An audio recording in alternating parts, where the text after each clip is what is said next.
말씀 앞에 우리의 모습은 이라는 말씀의 제목으로 함께 연애 나누기 원합니다. 우리가 사는 동안은요, 우리가 인생 가운데서 수많은 선택의 기로에 놓여서 살아갑니다. 이른 아침에 눈을 뜨잖아요. 눈을 뜨는 순간부터 잠자리에 드는 마지막 순간까지 우리는 끊임없이 선택하고 선택하는 그런 삶을 살고 있습니다. 오늘 주일이면 만약에 교회에 왔으면 오늘 말씀을 끝까지 들어볼까? 아니면 바쁘니까 그냥 중간에 돌아갈까? 아니면 지난주에 미안하다고 했던 그 사람 내가 먼저 찾아가서 먼저 웃어볼까? 미안하다고 먼저 얘기를 할까? 아니면 그냥 그대로 불편하니까 그냥 그분하고 거리를 두고 있을까? 아니면 오늘 주일날 교회 오기 전에 힘든데 피곤한데 예배를 드릴까? 아니면 그냥 하루 정도는 그냥 쉴까? 아니면 어떤 말을 해야 되는데 이 말을 삼킬까? 아니면 그냥 내 기분대로 그냥 확 내뱉고 말까? 아니면 하나님에 대해서 이 일에 대해서 어떤 일에 대해서 순종을 할까? 아니면 한 번 더 미뤄볼까? 좀 나중에 이런 식으로 미뤄볼까? 우리가 이런 선택들은요, 누가 우리에게 시키는 것도 아니고 누구에게 보이기 위한 그런 선택들도 아닙니다. 그런데 바로 이 작고 사소한 우리들의 결정들을 통하여서 우리의 믿음의 깊이와 진실함의 차이를 그런 것을 진실함이 드러나게 되는 것입니다. 성경은요, 화려한 사건보다 보이지 않는 결심과 선택을 통하여서 믿음의 역사를 보여주게 됩니다. 왜일까요? 우리 하나님께서는 우리의 선택을 통해서 우리 자신을 보여주시기를 원하시기 때문입니다. 어느 날 한 성도님이 아침에 일어나서 기도하는 중에 마음에 문득 감동이 들었습니다. 오늘 아침 출근길에 회사에서 만나게 될 사람에게 한번 따뜻하게 한번 인사를 해보자. 이런 마음이 들었어요. 그래서 평소에 엄청나게 무뚝뚝했던 그가 그날 한번 미소를 지으면서 회사에서 만나는 모든 사람들에게 좋은 날 되세요. 좋은 하루 되세요. 기쁜 좋은 날 되세요. 이렇게 인사를 건넸다고 합니다. 어색했겠지요. 그러나 이렇게 노력을 해서 그렇게 인사를 했습니다. 그리고 그걸 잊어버렸습니다. 그런데 며칠 후에 그 인사를 들었던 상대가 그 회사에서 이렇게 편지를 적어서 그 책상 위에 이렇게 탁 올려놨다고 합니다. 뭐라고 적혀 있었냐면요. 그날 아침 저는 마지막이라고 생각하고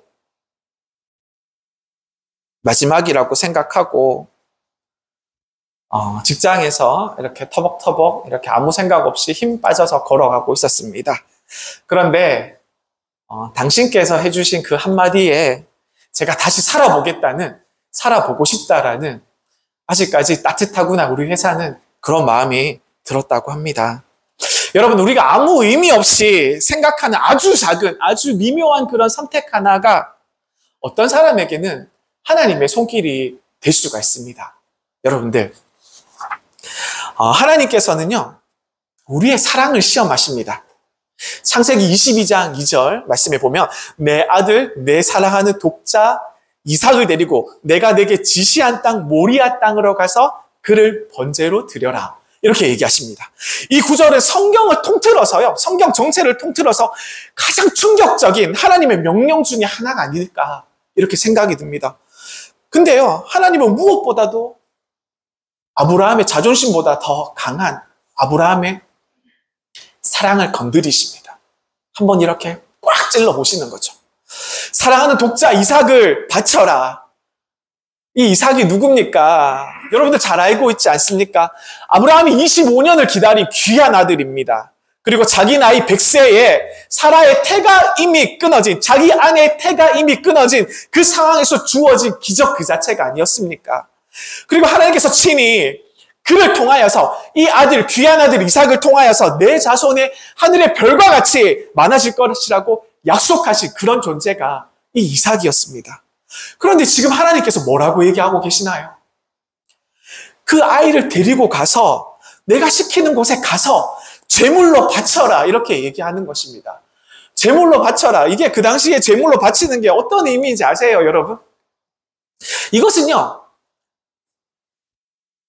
이 제물된 아이를 칼로 단번에 죽여서 그리고 피를 받아서 온몸의 피를 다 뽑아서 다 받아서 그 피를 모든 제단 위에 다 뿌리고 그리고 제물을 죽은 후에는 후에 머리, 다리, 내장 등을 다 각각 분리를 해서 각을 떠서 그 모든 것을 불에 태워서 제사를 드리는 이 제사를 이야기하는 것입니다. 이렇게 제물을 드리라는 뜻입니다. 이건 하나님이 주신 기적과 은혜의 선물을 다시 돌려달라는 것보다 더 잔인한 것 같아요. 그렇지 않습니까? 너무너무 잔인하고 이해가 되지 않는 그런 요구이십니다. 하나님의 성품과 너무나도 맞지 않고 너무나도 하나님과 어긋나 보이는 그런 요구라고 생각이 들기까지 합니다. 왜 이렇게까지 하나님께서 말씀하셨을까요? 하나님은 지금 아브라함에게 단지 그 아들만 요구하는 것이 아닙니다. 그 아들을 내놓으라고 요구하시는 것이 아닙니다. 그의 사랑에 대해서 묻고 계시는 것이죠. 아브라함아, 지금 내 사랑이 어디 있느냐? 네 사랑이 지금 어디를 향하고 있느냐? 너의 마음이 지금 이삭에게, 너의 사랑하는 독자 이삭에게 붙잡혀 있지는 않느냐? 이러한 질문을 하고 계십니다. 하나님은 아브라함이 하나님보다 선물을 더 사랑하고 있지는 않은지, 그리고 하나님은 아브라함이 하나님보다 더 응답을 더 의지하고 매달려 있는지는 아는지, 그리고 하나님은 아브라함이 하나님보다 그 약속 자체에 더 매달려 있지는 않는지 그 깊은 마음의 중심을 꿰뚫어 보시기를 원하시는 것입니다. 사랑은 우리의 중심의 문제가 됩니다. 우리는 종종 이야기하죠. 하나님을 사랑합니다. 예수님 너무나도 사랑합니다. 주님, 내 모든 것을 드립니다. 저는 예수님을 위해서 목숨을 바치기를 원합니다. 우리가 이렇게 많은 고백들로 우리 하나님의 기쁨이 되기를 원하고 많은 고백들로 우리가 하나님께 나아갑니다. 그러나 실제로는 우리는요, 하나님이 주신 그 무엇을, 하나님께서 우리에게 선물로 주신 그 무엇을 더 사랑할 때가 더 많습니다. 우리는 자녀를 더 사랑하지요. 그리고 우리에게 주신 오늘의 평안을 더 사랑하지요. 오늘의 더 잘 사는 것을 사랑하지요. 그리고 우리의 건강을 무엇보다 더 중요하게 생각합니다. 그리고 우리는 교회를, 영문을 사랑한다고 이야기하지만 사실은 내 자리를, 내 방식을 더 사랑할 때도 있다는 것입니다. 사랑하는 구누님들, 때로는 하나님께서 우리에게 주신 선물이, 우리에게 귀하게 주신 그 선물이 우리에게 우상이 될 수 있어요. 여러분들 잊으시면 안 됩니다. 그리고 그 우상이 어떨 때는 너무나도 귀하게 보여서 너무나도 성스럽게 보이기 때문에 우리는요, 그것을 감히 더 내려놓지 못할 때가 있어요. 하나님보다 더 소중하게 다룰 때가 있다는 것입니다. 하나님께서는요, 사랑의 순위를 정하시고 싶으세요. 우리에게 있어서 사랑의 순위를 명확하게 정리하시기를 원하십니다. 하나님께서는 아브라함에게 이삭을 제물로 바치라고 말씀하셨습니다. 이것이 무슨 뜻이냐면요, 지금 너의 사랑의 순위를 정하라는 것입니다. 너는 이삭을 사랑하느냐? 그렇다면 나보다 더 사랑하는 거 아니냐? 내가 너에게 이삭을 준 이유가 네가 나를 잊도록, 네가 나를 잊어버리기 위해서, 그것을 위해 내가 너를 줬겠느냐? 이건 너무나도 날카롭고 가슴 아픈 질문이지 않습니까? 하나님의 입장에서는요, 그죠?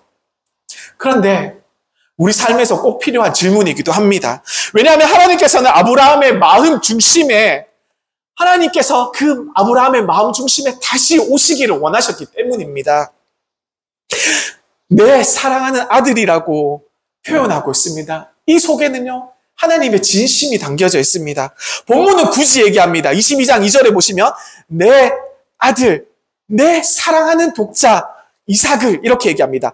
사랑하는 단어를, 사랑하는 이 말을 쓰고 있는데, 이 말은요, 히브리어로 야하드라고 합니다. 야하드.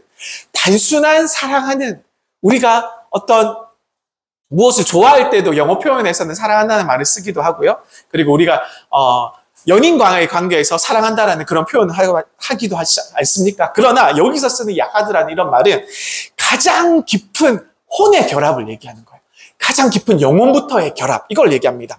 즉 이삭은요, 즉 아브라함은 이삭을 어떻게 생각하냐면 단순한 자식이 아니고 단순한 자식 중에 하나 이렇게 생각하는 것이 아니라 삶의 전부로, 그의 목숨을 바쳐서라도 지키고 싶었던 그 삶의 전부로, 그 모든 삶을 대신하는 이삭의 그 100세에 얻은 아들 얼마나 귀하겠습니까? 그리고 아들 하나밖에 없었잖아요. 지금 남아있는 아들이, 그죠?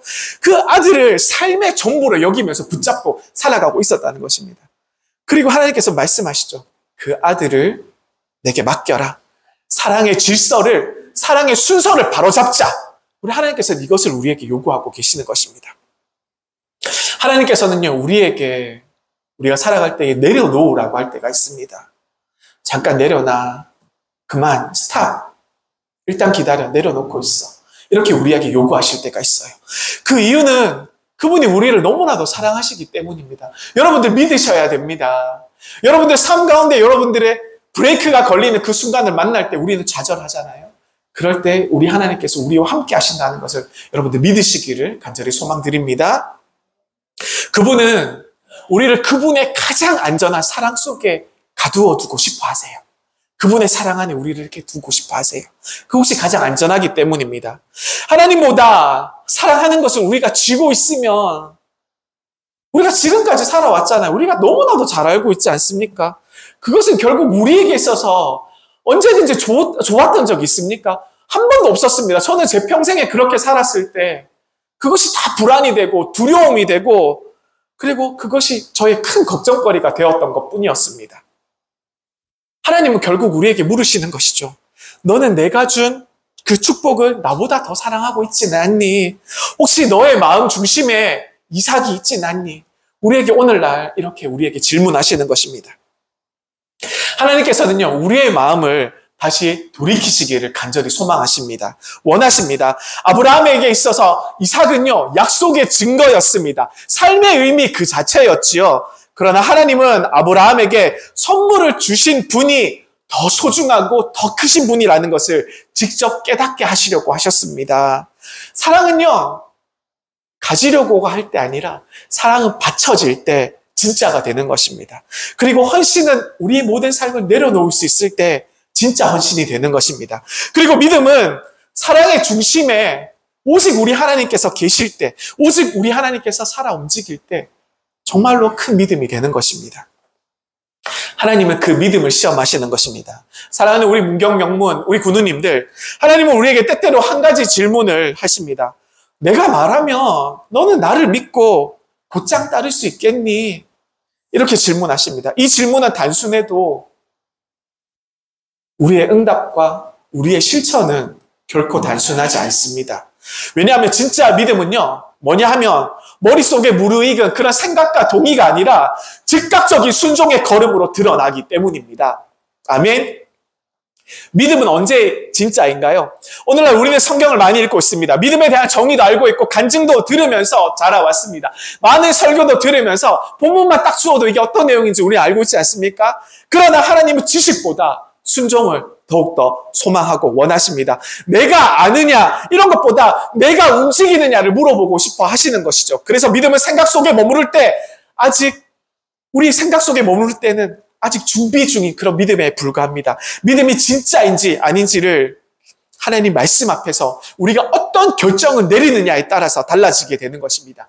그 첫걸음을 내딛는 태도에 따라서 판가름이 나는 것이죠. 우리 하나님 앞에서. 창세기 22장 3절에 보시면 아브라함의 놀라운 반응이 일어납니다. 아브라함이 아침에 일찍이 일어나 나귀의 안장을 지우고 아멘.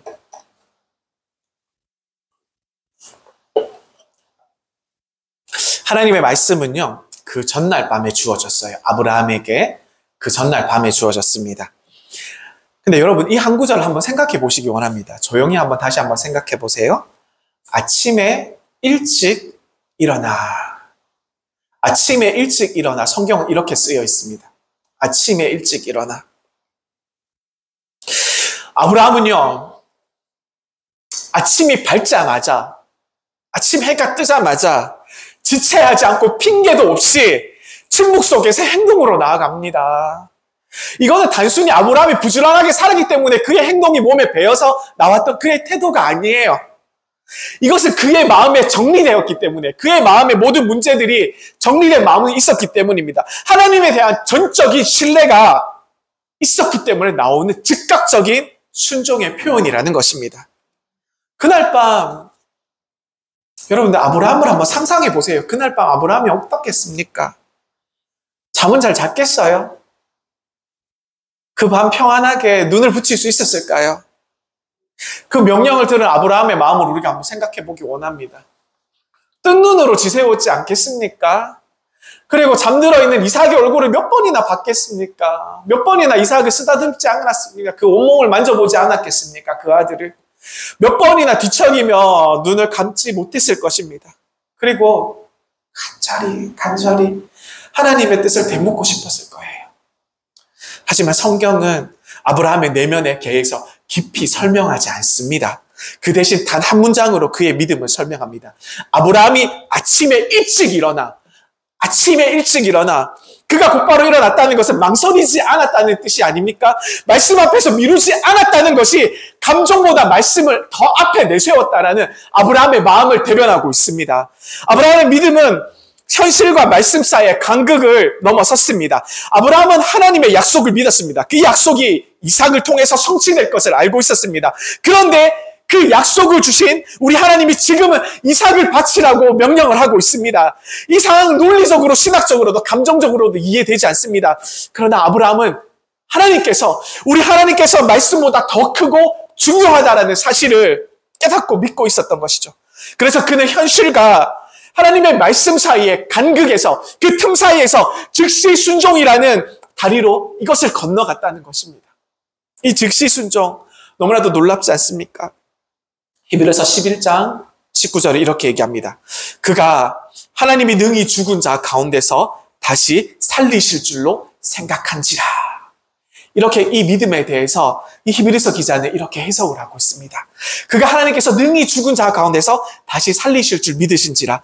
아브라함이 말하듯 믿은 것이 아니라 믿기 때문에 일어났고 걸었고 칼을 빼들 수 있었던 것입니다. 그 믿음은요, 말보다 빠른 순종이었습니다. 믿음은 망설임 없이 일어서는 순간 자라게 됩니다. 우리의 믿음은 우리의 감정들과 너무나도 많이 다툽니다. 기분이 내키지 않아서, 상황에 맞지 않아서, 내 상처가 아직 아물지 않았기 때문에. 하지만 하나님께서 보시는 믿음은 그 결정적인 순간에 아침에 일찍 일어나는 그 태도를 보시는 것입니다. 그 순간 하나님께서 이제야 내가 나를 믿는 줄 알았다. 이렇게 말씀하십니다. 이것이 바로 믿음을 시험하시는 하나님의 방식입니다. 그리고 그 시험은 사람을 믿음의 사람으로 만드는 영광의 관문이 되시는 줄 여러분들 믿으시길 바랍니다. 하나님은요, 기다림으로 사람을 시험하십니다. 사랑하는 우리 군우님들, 하나님은 우리가 순종하는 그 결정적인 그 순간에 길을 열어주지 않을 때가 있어요. 우리가 순종하려고 마음을 먹었습니다. 근데 오히려 그 말씀 뒤에 하나님께서 침묵으로 우리에게 다가오실 때가 너무나도 많습니다. 창세기 22장 4절을 보시겠습니다. 제3일에 이렇게 나옵니다. 제3일에 아브라함이 눈을 들어 그곳을 멀리 바라본지라. 말씀을 이렇게 하고 왔습니다. 아브라함은 명령을 들은 직후에 아침에 일찍 일어나 출발했습니다. 그러나 그날 바로 모리아산에 도착한 것이 아닙니다. 하나님은 아브라함을요, 결정하고 나서, 마음의 결정을 해서 무려 3일이나 더 걷게 하십니다. 3일을 더 걸어서 모리아산으로 도착하게 하십니다. 그것도 아들을 바치러 가는 그 길을 3일 동안 더 걷게 하셨어요. 그 시간 동안 하나님께서는요, 침묵하셨습니다. 아브라함에게 단 한마디도 어떤 말도 하시지 않았어요. 이 침묵의 시간, 우리의 믿음, 저희 같은 믿음이 약한 사람들은, 저 같은 믿음이 약한 사람은 무너집니다. 생각해 보십시오. 아브라함이 마음속에 얼마나 많은 소리가 그 3일 길 가운데, 3일을 걸어가는 길 가운데 마음속에 소리가 많이 들렸을까요? 정말 하나님께서 이렇게 하실 분이신가? 혹시 내가 하나님의 음성을 잘못 들은 건 아닐까? 이삭을 지금 나를 너무 사랑하고 신뢰하는 눈으로 나를 바라보고 있는데 내가 어떻게 그렇게 할 수가 있을까? 하나님 정말 이게 맞습니까? 하나님 이게 정말 맞나요? 사랑하는 우리 군우님들, 믿음의 사람도 하나님의 침묵 앞에서는 흔들리게 되는 것입니다. 하나님의 명령은 선명하지만 말씀이 없었던 3일은 감정과 의심과 싸우는 고통의 시간이 될 수 있다는 것이죠. 기다림은 감정을 가르고 중심을 드러냅니다. 하나님은 왜 즉시 행동하게 하시고 왜 즉시 응답하지 않으셨을까요? 왜 3일이라는 시간이 필요했을까요? 그 이유는 분명합니다. 믿음이 감정을 다스릴 수 없는 시간 속에서 드러나기 때문입니다. 만약에 하루만이었더라면, 하루 만에 갈 수 있었던 그 길이었다면 흥분된 결단으로 아마 그렇게 했을 수도 있을 것입니다. 그러나 3일 동안의 침묵이라면요, 자신의 동기를 걸러내고 자기의 생각을 걸러내고 자기의 진심을 채로 걸러내는 그런 귀한 시간이었을 것입니다. 하나님은 그 3일 동안 아브라함의 마음을 깊이 걸러내셨습니다. 그 마음 안에 있는 두려움과 혼란과 그리고 자기 연민, 그리고 부모로서의 본능, 그 모든 것을 침묵 속에서 다 정리하신 것이죠. 그 3일 시간 속에서. 그리고 아브라함은 끝까지 말씀을 붙잡았습니다. 아브라함은 흔들렸을 것입니다. 아마 무너지는 그런 마음도 있었을 것입니다. 아마도 그러나 그는 그 어떤 감정보다, 그 어떤 해석보다 하나님의 말씀을 붙잡았습니다. 이것은 위대한 믿음이기 이전에 말씀에 대한 단순하고 순전한 신뢰를 드러내고 있습니다. 하나님께서 말씀하셨기 때문에 지금은 아무 말씀이 없으셔도 나는 그 말씀이 옳다고 생각하고 믿고 계속 걸어갑니다. 그 신뢰의 시간을 이기게 하시고 감정을 다스리게 하시고 그의 말씀을 따라서 모리아산 꼭대기로 이끌었습니다. 우리의 삶에도 이러한 3일이 있을 수 있습니다. 우리도 그 3일을 우리의 매일 삶 가운데 우리 군우님들을 걸어가고 계실지도 모릅니다. 기도한 후에 말씀을 받고 난 후에 우리가 어떤 응답을 받았습니다. 그런데 갑자기 모든 문이 열려서 기적처럼 모든 문제가 해결되는 것이 아니라 아무 변화가 없는 침묵의 시간이 흘러갈 때가 있다는 것입니다. 왜 하나님은 말씀하신 후에 바로 역사하시지 않을까요? 왜 여전히 나는 그 고독한 고요한 시간 속에서 기다리고 있어야 되는 걸까요? 사랑하는 우리 군우님들, 그 기다림은 낭비가 아니라 하나님께서 우리를 단련하시는 정련의 시간인 줄 여러분들 믿으시기를 소망합니다. 그 시간 속에서 믿음은 미진한 감정으로 나타나지만 단단한 결단으로 우리에게 변화로 일어납니다. 신앙은 흥분해서 경건으로 옮겨져야 하고 순종은 반응해서 내면의 본질으로 변해가야 하는 것입니다.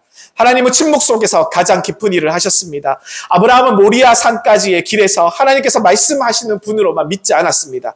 말씀이 끝난 후에도 여전히 우리 하나님께서는 선하시고 우리 하나님께서는 약속을 잊지 않으시는 그 하나님을 변함없으신 그 하나님을 붙잡았습니다. 믿음은 바로 그 자리에서 성장합니다. 하나님은 침묵 앞에서 무너지지 않고 그분의 말씀을 되새기면서 걷는 그 걸음, 그 한 걸음이 하나님의 보시기에 가장 영광스러운 찬송이 되고 하나님의 기쁨이 되시는 것입니다. 사랑하는 군우님들, 우리가 믿음의 길을 걸어갑니다. 그러나 이 믿음의 길은 어떤 길인가요? 포기의 길입니다. 믿음의 길은 포기의 연속이 계속 나타납니다. 나의 생각을 포기해야 되고, 나의 편안함을 포기해야 되고, 나의 감정을 포기해야 되고, 때로는 나의 가장 사랑하는 것조차도 하나님께서 내려놓으라고 할 때가 있습니다. 하나님께서는 우리의 마음에서 우리의 가진 가장 중요한 것들로부터 우리를 비우시길 원하십니다. 아무것도 없는 텅 빈 마음으로 모든 것을 다 텅텅 비우시기를 원하십니다. 왜 비우셔야 하냐 되냐면요, 우리가 비워져야지 그 다음부터 하나님께서 채워주실 수 있기 때문입니다. 아브라함은요, 이삭을 포기하는 그 자리에서 하나님을 다시 만났습니다. 그리고 그 순간 그 하나님을 만난 그 자리에서 우리 하나님은 응답하시죠. 그 아이에게서 손을 대지 말라. 이제야 내가 나를 경외하는 줄 알았도다. 그 순간 숲에 뿌리 걸린 덤불에 걸린 순양이 있었습니다. 하나님께서 언제나 준비하고 계십니다. 문제는 그 순종의 자리에 이를 때, 우리가 그 순종의 자리에 나아갔을 때, 그 순종의 자리, 그 힘든 자리에 나아갔을 때, 그 시간이 지난 후에 그것이 보인다는 사실입니다. 항상 미리 준비되어 있지만 우리 눈에는 그게 쉽게 보이지가 않아요. 여호와 이레, 우리 하나님을 여러분들 믿으시기 바랍니다. 우리 하나님께서 준비하십니다. 우리를 위해서 준비하십니다. 그 준비는 우리가 하나님의 말씀에 즉시 순종하는 자에게만 보여지시는 것입니다. 사랑하는 우리 군우님들, 우리는 하나님 앞에서 너무 많은 고민을 하고 있습니다. 너무 많이 계산하고 너무 많이 오랫동안 머뭇거립니다. 하지만 오늘 하나님께서는 우리에게 이렇게 말씀하시죠. 내가 내게 바랄 때, 내가 내게 말을 할 때, 내가 내게 무엇인가 요구할 때 바로 순종하는 믿음을 나에게 보여다오. 우리에게 이렇게 부탁하십니다. 아브라함은 기다리지 않았습니다. 여러분들 기억하시기 바랍니다. 창세기 22장 3절에 아브라함이 아침에 일찍 일어나 지체하지 않았잖아요. 하나님의 명령은 어젯밤에 들어갔지만 그 다음날 해가 뜨자마자 아브라함은 짐을 싸고 이삭을 데리고 나섰던 것입니다. 사랑하는 우리 군우님들, 믿음이란 지금 순종하는 것입니다. 기도 좀 더 해보고요. 기도 좀 더 해보겠습니다. 이 말은 기도 더 하고 응답을 주겠다는 말처럼 들리지만 사실은 거절이에요. 제가 동의하지 않습니다. 그리고 마음에 확신이 들면요. 아니면 내년에 할게요. 아니면 날이 좀 풀리면 할게요. 상황이 좀 더 좋아지면 제가 하겠습니다. 이런 말들 우리가 사실 많이 하기도 하고 많이 듣지도 않습니까? 근데 이런 말 우리 믿음의 조상 아브라함은 하지 않았어요. 그래서 그는 믿음의 조상이 되었고 하나님의 약속을 통해서 그를 통해서 하나님의 약속이 성취가 되었습니다. 하나님의 말씀 앞에서 주저하지 않는 우리 사랑하는 우리 군우님들이 되시기를 간절히 축복드립니다. 기도하시겠습니다.